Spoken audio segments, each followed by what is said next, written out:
Thanks very much, Mr. Speaker. Mr. Speaker, it's pretty obvious that Alberta is an urban province. 83% of us live in cities or towns. Well, obvious to everyone but this government, which allows for one kind of tax to come out to $28 for every person in a city or town, but almost $2,000 per person for folks in rural districts and counties. So, to the Minister of Municipal Affairs, why does this government discriminate against urban areas by restricting their access to the non-residential linear property tax component under CLIA? Honourable Minister. Mr. Speaker, this is a great question, and I've had many discussions with AUMA and AMD&C and municipalities, both rural and urban, about this, Mr. Speaker.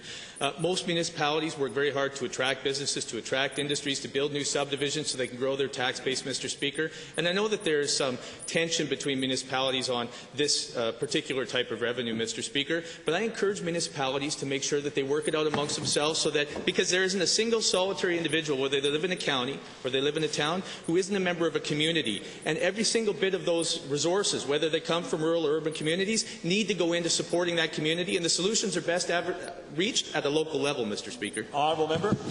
To the same minister. I heard that minister at the AUMA conference tell councillors that there was no point to making changes to CLIA because then Calgary and Edmonton would get 2/3 of the money. Wow. Well, since those cities have 2/3 of the population, what would be wrong with that? Mr. Speaker, rural Alberta has very tough challenges when in investing in building and infrastructure, Mr. Speaker, and my point was that most of the communities in this province, in fact 328 of them, Mr. Speaker, are not Edmonton and Calgary, they're the rest of the province, and are just as desperate for resources as anybody else, Mr. Speaker, and that when those small municipalities were asking for money from the linear assessment from rural municipalities, they had to be aware that if it was a provincial solution that came up, it would wind up in Edmonton and Calgary, and we would pull resources from rural Alberta, which are generated in rural Alberta, Mr. Speaker, and that's why I encourage them to find a local solution. Honourable member. To the same minister, how is it fair that to have MDs, counties and specialized municipalities receive $1.4 billion for 17% of the people in this province, while the other 83% of Albertans get to share $81.5 million?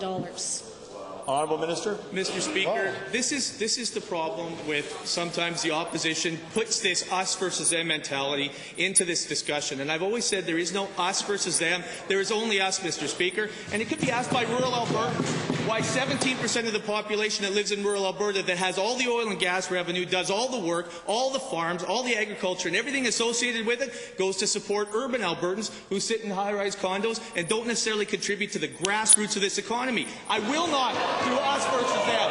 I will support every single municipality to work together to build strong communities for the future of this province.